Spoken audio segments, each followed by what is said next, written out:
यार दोस्तों, स्वागत है अपने YouTube channel top trending GK में। दोस्तों, अपन जो डीडीए की ओर से नवंबर 2020 में एग्जाम हुए हैं, तो उसमें पूछे गए जो 30 जीके के सवाल कवर कर रहे थे, जिसमें से 5 पार्ट आ चुके हैं। वो आपने नहीं देखे हैं तो 5 पेपर का सॉल्यूशन आप देख सकते हो वीडियो में, जो प्रीवियस वीडियो है। और उसकी टेलीग्राम चैनल पर पीडीएफ फाइल भी अवेलेबल है, तो वो भी आप डाउनलोड कर सकते हो। लिंक आपको डिस्क्रिप्शन बॉक्स में मिल जाएगी। तो इसी श्रृंखला में ये आपके छठा पेपर रहेगा, जो कि ये एग्जाम कंडक्ट हुआ है 10 नवंबर को सेकंड सेट में, जो जूनियर सेक्रेटरीट असिस्टेंट का एग्जाम है, जिसमें 30 सवाल जो जीके के पूछे गए हैं, जिसमें करंट अफेयर्स भी है। काफ़ी टफ सवाल हैं जो कि एक्स्ट्रा फैक्ट सहित कवर करने वाले हैं, तो बने रहिए वीडियो के एंड तक। वीडियो में आगे बढ़े उससे पहले मैं आपको बता दूं, अनअकैडमी आपके लिए लेके आया है एसएससी चैंपियन लीग, जो कि हर महीने की 23, 24 और 30 तारीख को कंडक्ट होती है। इसमें फ्री लाइव मॉक टेस्ट होंगे, जो कि आप अनअकैडमी पर अटेम्प्ट कर सकते हो। तो ये आपके अनअकैडमी के जो बेस्ट एजुकेटर टीम है, उनके द्वारा तैयार किया गया है। इसमें आप ऑल इंडिया रैंक के साथ साथ अच्छी प्राइज भी विन कर सकते हो, अमेजन वाउचर मिलेगा। तो ये फ्री मॉक टेस्ट आपके नेक्स्ट होने वाला है 3 स्टेज में। क्वालिफायर फर्स्ट होगा आपकी 23 नवंबर को, फिर आपकी क्वालिफायर सेकेंड है 24 नवंबर को, और इसका फिनाले होगा 30 नवंबर को। ये आपके रात्रि 8 PM पर कंडक्ट होगा। फ्री लाइव मॉक टेस्ट रहेगा। ग्रुप स्टेज फर्स्ट में आपके 50 क्वेश्चन रहेंगे रीजनिंग जीए। ग्रुप स्टेज सेकेंड में भी 50 क्वेश्चन क्वांट इंग्लिश के, और जो फिनाले होगा वो आपके 100 क्वेश्चन का रहेगा। नेगेटिव मार्किंग भी है, इसमें सारे सब्जेक्ट इंक्लूड है। 60 मिनट का समय मिलेगा। और यदि आप बेहतरीन अच्छी रैंक प्राप्त करते हो तो आपको अमेजन वाउचर मिलेगा। ग्रुप स्टेज में रैंक प्रथम वाले को 5,000, इस प्रकार सेकंड और तीसरी रैंक वाले को 2500, और चौथी और पांचवी रैंक वाले को 1,000। ये ग्रुप स्टेज जो क्वालिफायर है उनमें। और फिनाले में आपको 10,000, 5,000 और 2,000 ये रैंक वाइज आप देख सकते हो। तो डिस्क्रिप्शन बॉक्स में एनरोलमेंट करने की लिंक है, वहाँ पे एनरोल करके जरूर ये फ्री मॉक टेस्ट आप अटेम्प्ट कीजिए। और बढ़ते हैं सवाल की ओर। पहला सवाल देखिए आपकी, जून 2020 में किस संस्था ने जियो में 1.16% हिस्सेदारी खरीदी है? तो 1.16% जो परसेंटेज हिस्सेदारी खरीदी है जियो, रिलायंस जियो में, वो है अबू धाबी इन्वेस्टमेंट अथॉरिटी, जो कि इन्होंने इन्वेस्ट किया है 5,683 करोड़ है। ये हिस्सेदारी खरीद ली है 1.16%। जो जियो है उसने 25% हिस्सेदारी है वो बेच दी है। तो इन 25% में जो इस एग्जाम में सवाल पूछे जा रहे हैं, इससे पहले भी सवाल पूछा था, फेसबुक ने कितने परसेंटेज की हिस्सेदारी खरीदी है? तो सबसे ज़्यादा जो फेसबुक ने खरीदी है वो 9.99% है। 43,574 करोड़ रुपए की हिस्सेदारी फेसबुक के पास में है। और बाकी यहाँ पर एक ऑप्शन सिल्वर लेक पार्टनर है, तो सिल्वर लेक ने जियो प्लेटफॉर्म में 1.15% की हिस्सेदारी खरीदी है।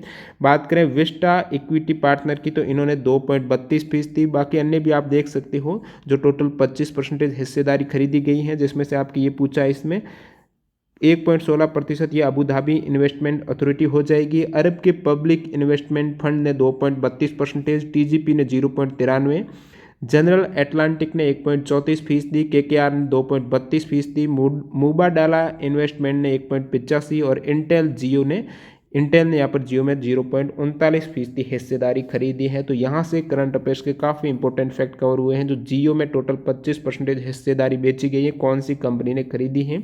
तो ये आपके हो गए। नेक्स्ट सवाल देखिए, भारतीय जनगणना 2011 के अकॉर्डिंग भारतीय जनगणना 2001 के बाद राष्ट्रीय स्तर पर लिंगानुपात में कितने अंक की वृद्धि हुई है? तो 1 से 11 में जो सेक्स रेशियो लिंगानुपात है उसमें वृद्धि आपको पूछा है। तो इसमें देखिए आंसर तो पुराने आंकड़े के अकॉर्डिंग दे रखा है। बात करें लेटेस्ट आंकड़ों की, तो भारत में जो लिंगानुपात है 2011 में लिंगानुपात कितना है? 943 है। और इससे पहले 2001 में भारत में सेक्स रेशियो था 933। तो आप देख सकते हो कितने की वृद्धि हुई है, 933 से 943, यानी 10 अंकों की वृद्धि हुई है, न कि 7 की।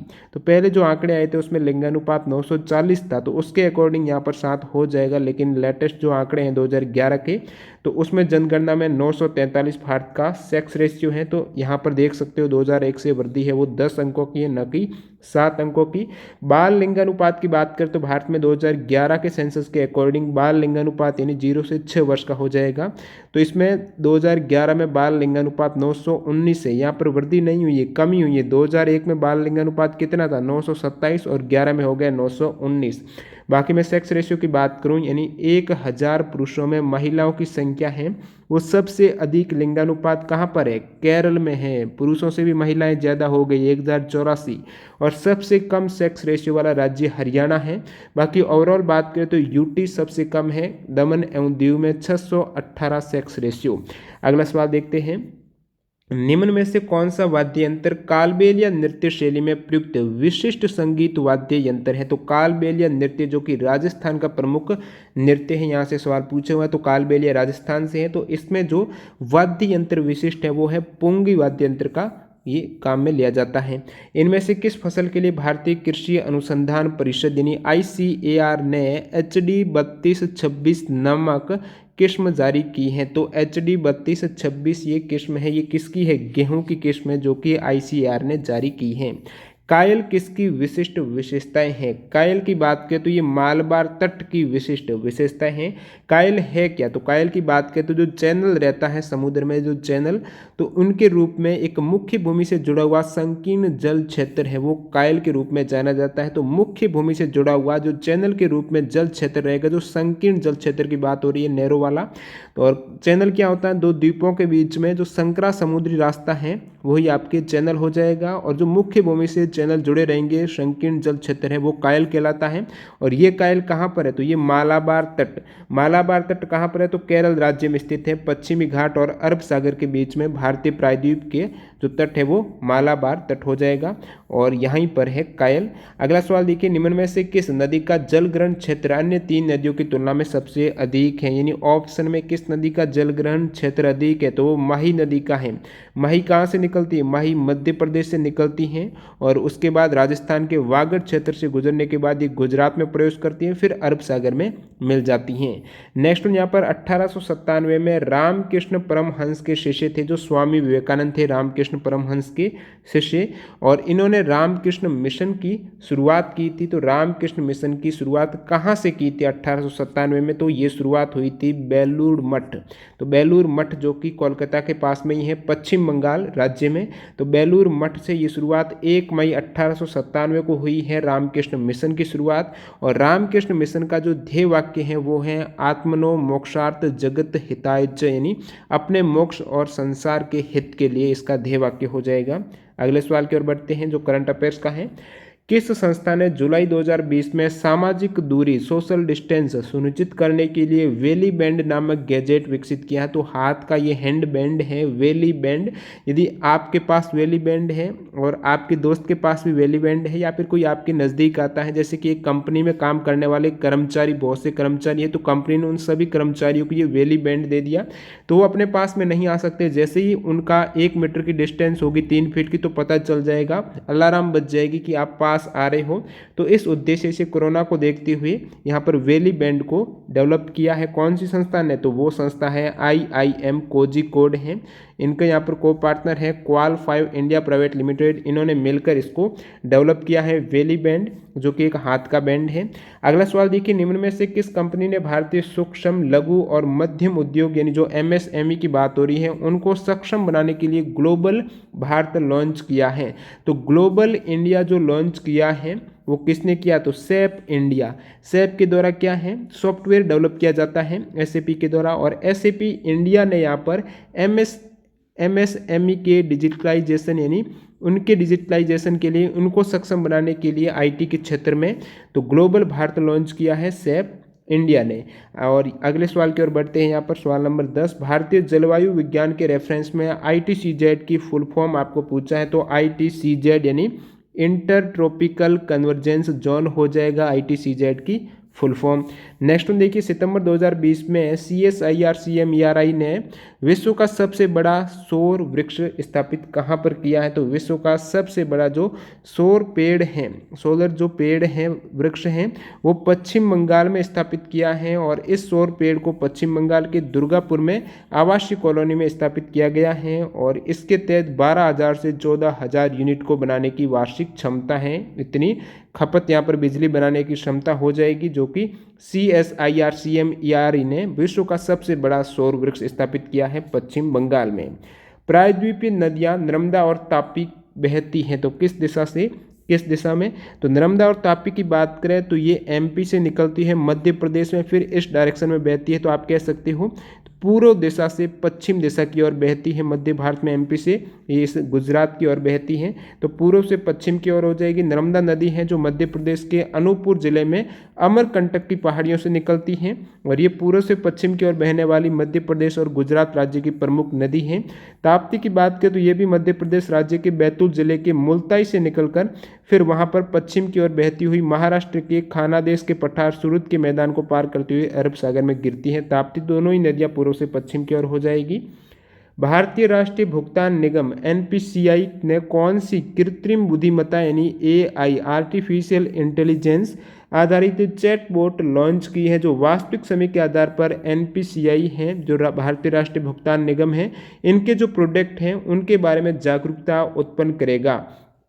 तो ये जो आपके चैट बोट हैं यानी चैट करने वाला जो बोट रहेगा ऑटोमेटिक रिप्लाई करेगा, तो वो एनपीसीआई के प्रोडक्ट की जागरूकता उत्पन्न करेगा। तो उनके एनपीसीआई के जैसे प्रोडक्ट की बात करें तो फास्टैग हो गया जो गाड़ियों के लगाए जा रहे हैं, रुपए भी एनपीसीआई का प्रोडक्ट है। फिर आपकी यूनिफाइड जो पेमेंट इंटरफेस है ये भी जो आप फ़ोन पे गूगल पे ये सब यूपीआई पे आधारित हैं, एईपीएस हैं, तो ये प्रोडक्ट किसके हैं? एनपीसीआई के हैं, भारतीय राष्ट्रीय भुगतान निगम के प्रोडक्ट हैं। तो उनके उत्पादों के बारे में जागरूकता लाने के लिए एक बोट आधारित जो चैट है चैटबॉट लॉन्च किया है, उसका नाम क्या रखा गया है? तो नाम ये हो जाएगा PAI और ये चैट बॉक्स पाई है, ये डेवलप किया गया है Bengaluru based startup company CoRover private limited. तो कोरोवर प्राइवेट लिमिटेड ने ये चैटबॉट लॉन्च किया है। करंट अफेयर्स का सवाल है। अगला सवाल देखिए, इनमें से किस शहर में सांस्कृतिक स्रोत एवं प्रशिक्षण केंद्र CCRT का क्षेत्रीय केंद्र स्थित नहीं है? तो CCRT के टोटल 3 रीजनल सेंटर हैं। एक जो प्रमुख सेंटर डायरेक्टर वाला है वो सेंटर CCRT यानी centre for cultural resources and training है। तो ये मेन सेंटर तो कहाँ पर है? द्वारका न्यू दिल्ली में है। फिर 3 रीजनल सेंटर है वो हैदराबाद, उदयपुर और गुवाहाटी में है। तो ये तो है, पुणे में नहीं है, तो आपके करेक्ट हो जाएगा, यहाँ पर रीजनल सेंटर नहीं है। स्वदेश बंधु समिति को अश्विनी कुमार दत्त के द्वारा कहाँ स्थापित किया गया था? तो ये बारिसाल में स्थापित हुआ था। बारिसाल के स्कूल अध्यापक अश्विनी कुमार दत्त ने स्वदेशी बंधु समिति का गठन किया था बारिसाल। अगले सवाल की ओर बढ़ते हैं। निम्न में से किस महीने में बीकानेर जो राजस्थान में प्रसिद्ध ऊंट महोत्सव का आयोजन किया जाता है? तो प्रसिद्ध ऊंट महोत्सव जो एक अंतर्राष्ट्रीय मेला यहाँ पर राजस्थान बीकानेर में, तो ये जनवरी माह में आयोजित किया जाता है। जनवरी करेक्ट हो जाएगा। इनमें से किस दुर्ग में ग्रेट वॉल ऑफ चाइना के बाद विश्व की दूसरी सबसे बड़ी दीवार कहाँ पर है? तो ये कुंभलगढ़ फोर्ट है, जहाँ पर ग्रेट वॉल ऑफ चाइना के बाद सेकेंड हो जाएगी सबसे बड़ी दीवार है, जिसकी लंबाई है 36 किलोमीटर। कुंभलगढ़ की बात करें तो ये दुर्ग कहाँ पर है? जो राजस्थान में है, राजस्थान के राजसमंद जिले में स्थित है, जिसका निर्माण महाराणा कुंभा ने कराया था 1459 में। अगला सवाल, निम्न में से कौन सा बाघ अभ्यारण्य भारत के उत्तर पूर्वी भाग में स्थित नहीं है? तो ये देखिए आपको पता होना चाहिए, मेलघाट बाघ उद्यान। मेल कहाँ से होता है? महाराष्ट्र। तो मेलघाट टाइगर रिजर्व कहाँ पर? महाराष्ट्र में है। क्या ये उत्तर पूर्व दिशा में? बिल्कुल नहीं, इस साइड में है। तो महाराष्ट्र कौन सा उत्तर पूर्व भाग में स्थित नहीं है? तो मेलघाट हो जाएगा। मेल यहाँ पर बेमेल हो रहा है, महाराष्ट्र करेक्ट है। बाकी पक्के बाघ अभ्यारण्य और जो नामदफा बाघ अभ्यारण्य है, तो पक्के टाइगर रिजर्व कहाँ पे है? अरुणाचल प्रदेश। और नामदफा नेशनल पार्क कहाँ पे? ये भी अरुणाचल प्रदेश में है। तो पक्का नाम कहाँ पर है? अरुणाचल प्रदेश में। मानस नेशनल पार्क की बात करें तो मानस है असम में। तो ये सभी आप देख पा रहे हो, पक्के, मानस, नामदफा ये उत्तर पूर्वी भाग में है, और मेलघाट है ये महाराष्ट्र हो जाएगा, जो कि उत्तर पूर्व में नहीं है। 1398 ईस्वी में तैमूर या फिर जो तैमूरलंग की बात हो रही है, तमेरलैन, इन्होंने किस राजवंश के शासनकाल में भारत पर आक्रमण किया था? तो 1398 में तैमूर ने लूट मचाई थी भारत में और वापस चला गया था। तो ये किस राजवंश के शासनकाल में अटैक किया था? तो तुगलक वंश। उनके अंतिम राजा थे महमूद शाह तुगलक। उनके कार्यकाल शासनकाल के दौरान तैमूर या फिर टैमरलैन ने 1398 AD में भारत पर आक्रमण किया, और यहाँ पर मुल्तान पर उन्होंने सबसे पहले कब्जा किया था, फिर दिल्ली पर लूट मचाई थी काफ़ी। तो ये तुगलक वंश के काल में भारत पर आक्रमण किया था 1398 में तैमूरलंग ने, और ये लंगड़ा था इसलिए तैमूरलंग। अगला सवाल देखिए, निम्न में से कौन सा तंतुस्वरी प्रकार वाद्य यंत्र है, यानी जो तत्वाद्य यंत्र है, यानी तार युक्त वाद्य यंत्र की बात हो रही है, तो वो कौन सा है? एक तारा, तार युक्त या फिर तंतुस्वरी वाद्य यंत्र हो जाएगा। अन्य कौन से तत्वाद्य यंत्र हैं यानी जो तार युक्त हैं? तो वो वीणा है, सितार है, भपंग भी तार युक्त है, एक तारा, सारंगी, तंदूरा, जंतर, रावण हत्ता। फिर बात करें चिक्कारा, चौतारा, दोबारा, कामयज्जा, सारंगी, ये सभी तत्वाद्य यंत्र के उदाहरण हैं। अगला सवाल देखिए, निम्न में से कौन सा ऐसी आपातकालीन परिस्थिति में बैंकों के लिए भारतीय रिजर्व बैंक से उधार लेने का साधन है जब इंटरबैंक लिक्विडिटी पूरी तरह से समाप्त हो जाती है, जब बैंक के पास लेन देन करने के लिए पैसे रहते ही नहीं है, लिक्विडिटी पूरी तरलता जीरो हो जाती है, समाप्त हो जाती है। उस केस में इमरजेंसी की कंडीशन में जब वो सेंट्रल बैंक जैसे कि भारतीय रिजर्व बैंक से उधार लेती हैं तो वो किस इमरजेंसी है, वो कौन सी इस परिस्थिति में ये ले सकती हैं उधार रिजर्व बैंक से, तो यहाँ पर हो जाएगा सीमांत स्थायी सुविधा। तो ये जो भारतीय रिजर्व बैंक के द्वारा वर्ष 2011-12 में मौद्रिक नीति में सुधार करने हेतु सीमांत स्थायी सुविधा जो योजना है, इसकी शुरुआत 2011-12 में भारतीय रिजर्व बैंक के द्वारा की गई है। आपातकालीन कंडीशन में जब लिक्विडिटी बिल्कुल समाप्त हो जाती है तो उस केस में जो कमर्शियल बैंक है वो आरबीआई से लोन ले सकती हैं, मनी ले सकती हैं, तो सीमांत स्थायी सुविधा करेक्ट हो जाएगा। बाकी रेपो रेट है, बैंक दर है, रिवर्स रेपो रेट है, इसमें क्या होता है जैसे कि जो भी कमर्शियल बैंक है वो यदि अपनी सिक्योरिटी डिपॉजिट करके आरबीआई से क्या लेती है, मनी लेती है, तो किस रेट से लेगी, रेपो रेट से लेगी। जैसे कि एसबीआई आरबीआई से रुपए लेती हैं और वो पहले अपनी सिक्योरिटी डिपॉजिट करेगी, फिर आरबीआई उनको रुपए देगी, वो हो जाएगी आपके रेपो रेट। बैंक दर की बात करें तो वहाँ पर सिक्योरिटी डिपॉजिट नहीं होती है, एक तरीके से लोन लिया जाता है बिना सिक्योरिटी डिपॉजिट किए, तो वो बैंक दर है जो आरबीआई से लोन लेगी अन्य बैंक हैं बिना सिक्योरिटी के, तो ये बैंक रेट से लिया जाएगा। रिवर्स रेपो रेट जब आरबीआई अन्य कमर्शियल बैंक से लेगी रुपए तो वो किस दर से लेगी, वो रिवर्स रेपो रेट है। सीमांत स्थायी सुविधा है, जैसे कि आपकी मोनेटाइजेशन हुआ था, नोटबंदी हुई थी, उस केस में बिल्कुल तरतला लिक्विडिटी बैंकों के पास पैसे थे ही नहीं, तो वो आरबीआई से एक इमरजेंसी कंडीशन में सीमांत स्थायी सुविधा के तहत हैं, उन्होंने वहाँ आरबीआई से रुपए लिए थे, तो ये एक आपातकालीन स्थिति हो जाएगी। निम्न में से त्रिपुरा का कौन सा पर्व बंगाली वैशाख माह के 7वें दिन से प्रारंभ होकर 7 दिन तक मनाया जाता है, तो ये जो पर्व हैं वो हैं गैरिया पूजा, जो त्रिपुरा का पर्व है। बाकी यहाँ पर खार्ची महोत्सव है, ये भी त्रिपुरा का है। खार्ची यानी पृथ्वी की पूजा, एक हिंदू फेस्टिवल है जो कि अगरतला त्रिपुरा में जुलाई और अगस्त माह में मनाते हैं। नीरमेल की बात करें तो ये भी त्रिपुरा में स्थित है। नीरमेल क्या है, एक प्राकृतिक झील है जो त्रिपुरा में है, तो ये सभी त्रिपुरा के त्यौहार हैं, आपको याद में रखना है। अगला सवाल देखिए यहाँ पर क्वेश्चन नंबर 23, निम्नलिखित में से किस राज्य में चित्रकला शैली जिसे थाका चित्रकला शैली के नाम से जाना जाता है लोकप्रिय है, तो थाका चित्रकला शैली है ये कहाँ पर है, सिक्किम में है। और वैसे बात करें तो ये तिब्बत में है, तिब्बत नेपाल सिक्किम हो गया भारत में, तो ये थाका चित्रकला शैली जो कि तिब्बती धर्म, जो बौद्ध धर्म, तिब्बती धर्म, संस्कृति एवं दार्शनिक मूल्यों को अभिव्यक्त किया जाता है। अगला सवाल देखिए यहाँ पर, निम्न में से कौन सा राष्ट्रीय डिजिटल संचार नीति 2018 के अंतर्गत भारत नेट नवाचार का लक्ष्य है, तो भारत नेट नवाचार है उसमें जो स्पीड दी जाती है ग्राम पंचायतों में वाईफाई कनेक्टिविटी नेटवर्क स्पीड है वो दी जाती है 1 Gbps ब्रॉडबैंड कनेक्टिविटी प्रदान करना, जिसे बाद में 10 Gbps तक भी बढ़ाया जाएगा। तो 1 Gbps से लेकर 10 Gbps की जो ब्रॉडबैंड कनेक्टिविटी है वो भारत नेट के द्वारा दी जा रही है। 2018 में ये नीति आई थी, राष्ट्रीय डिजिटल संचार नीति, इसके तहत। और यहाँ पर ये तो भारत नेट हो गया, एक ग्राम नेट योजना भी है जिसमें गाँव में वाईफाई लाई जाएगी जिसकी कनेक्टिविटी स्पीड वो 10 Mbps से लेकर 100 Mbps के बीच में रहेगी। अगला सवाल देखिए, भारतीय उपमहाद्वीप में पहले उद्यान मकबरे का निर्माण किस वर्ष में हुआ था, तो हुमायूं का मकबरा है ये प्रथम बगीचे के बीच में बनाया हुआ, यानी एक उद्यान मकबरा है बगीचे के बीच में है, तो भारतीय उपमहाद्वीप का ये पहला मकबरा है जो एक उद्यान मकबरा है। किनका मकबरा, हुमायूं का, जिनका निर्माण कब हुआ है, 1570 में हुआ है। किन्होंने किया था, तो उनकी बेगम हमीदा बानो बेगम के आदेशानुसार 1570 में नई दिल्ली में ये स्थित है। IIT बॉम्बे के इंजीनियरिंग छात्रों की टीम ने किस नामक निम्न लागत वाला मैकेनिकल वेंटिलेटर विकसित किया है, तो ये करंट अफेयर्स का सवाल हो जाएगा। रूहदार उस वेंटिलेटर का नाम है, बहुत कम लागत 10,000 रुपये, तो रेलवे वाला जो वेंटिलेटर था उसकी तरह ये भी करंट अफेयर्स में पूछ लिया है। तो रूहदार वेंटिलेटर है जो जीवन था उसकी तरह ये भी करंट अफेयर्स का सवाल हो गया। 10,000 रुपये में रूहदार वेंटिलेटर है जो कि मैकेनिकल वेंटिलेटर विकसित किया है IIT बॉम्बे के छात्रों के द्वारा। इनके अतिरिक्त और टीम थी, NIT श्रीनगर था, Islamic university of science and technology Awantipora Pulwama, तो इनके इंजीनियरिंग छात्रों ने मिलकर ये वेंटिलेटर तैयार किया है, नाम है रूहदार।